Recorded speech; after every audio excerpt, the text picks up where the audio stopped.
Si mund të bëhet pra një ndalesë e tillë? Sa do të jetë e efektshme?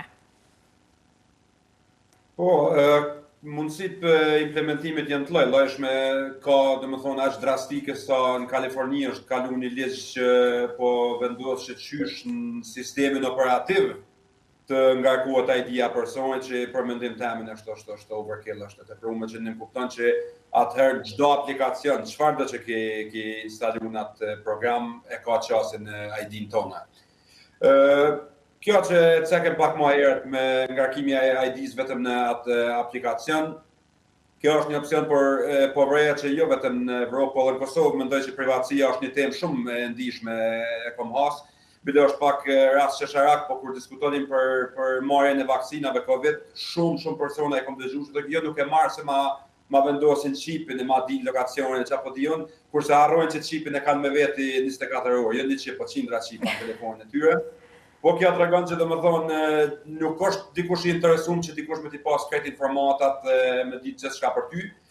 Dhe çfarë do lloj regjimi kjo që ka qëllime me kon pak diktatorial e ka të gatshme këtë opcion kur i ka gjitha informatat, e këto informata po kesh përdorur nuk ka hera parë, kesh përdorur për reklama, kesh përdorur për fushata zgjedhore, kesh përdorur për çfarë do lloj interesi. Kështu që këtu jemi pak në konflikt. Në Zvicër kam pas këtë debat me shumë persona, sepse është një temë me të vërtetë aktuale dhe mendimi i shumicës është deri në moshën 15-16 vjeçare kjo përgjegjësi let ju metet prindve.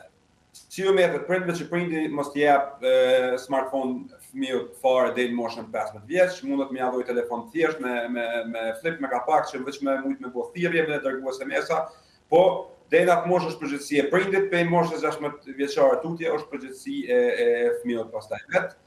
Për më kthyer edhe një propozim pak ndryshe që ndoshta pak edhe i shkuputrinti më i kënaqur me ta, është nëse kish pas opsione të aplikacioneve për të mëdhaj dhe për të rritur. Sikur YouTube që ka YouTube Kids, po këtu është shumë problematike mas pore edhe vetë në Kosovë, sepse më njëherë vjen ajo ndjenja e inferioritetit një 15 vjeçar që do të më kon hip, do të më kon këtu dhe Antigona me tregu më shumë. Ndihet ndoshta më inferior nëse e përdor një aplikacion për fëmijë kur kish preferuar mi përdor aplikacionin për të rritur. Çka po përdoret, po përmendet një opcion tjetër, është që vetë inteligjenca artificiale ta determinon a është ai fëmijë rritur ajo, përmes një video, përmes një skenimi, po edhe këtu është shumë hapësim për këtë përdorime, sepse nuk shoh që gjithkush e ngarkon ndoshta foton apo videon e vet, përdor dikon tjetër. Pra ka shumë hapësim se si të implementohet kjo mas miri. Personalisht unë jam për me pas një lloj implementimi, po edhe nuk jam asnjë fan si më i madh që gjitha informatat personale të ketë një aplikacion qasin to. Nëse në Kosovë i shkojë mundur kjo opcioni me prind, që prindit jetë kujdesshëm, i shkon shumë mirë.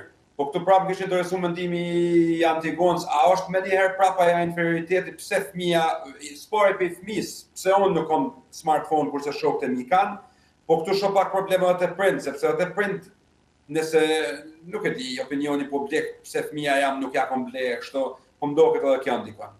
Andaj ma mirë me pas ndjenjen e inferioritetit para shokëve se sa domet me cilat me të vërtetë unë i shoh në zyrën time çdo ditë. Ma mirë le të ka ndjenjen e inferioritetit se sa me marrë me dur të prej me fëmijën në shtëpi për shembull, ose Zoti na ruajt me probleme më të mëdha. Kështu që kanë njerë po bëmi shumë të butë si prind të dasht fëmijë me overprotect, me mbrojt ma shumë se sa që duhet fëmijën, pi bojmë dome pa e di çka e me të bo.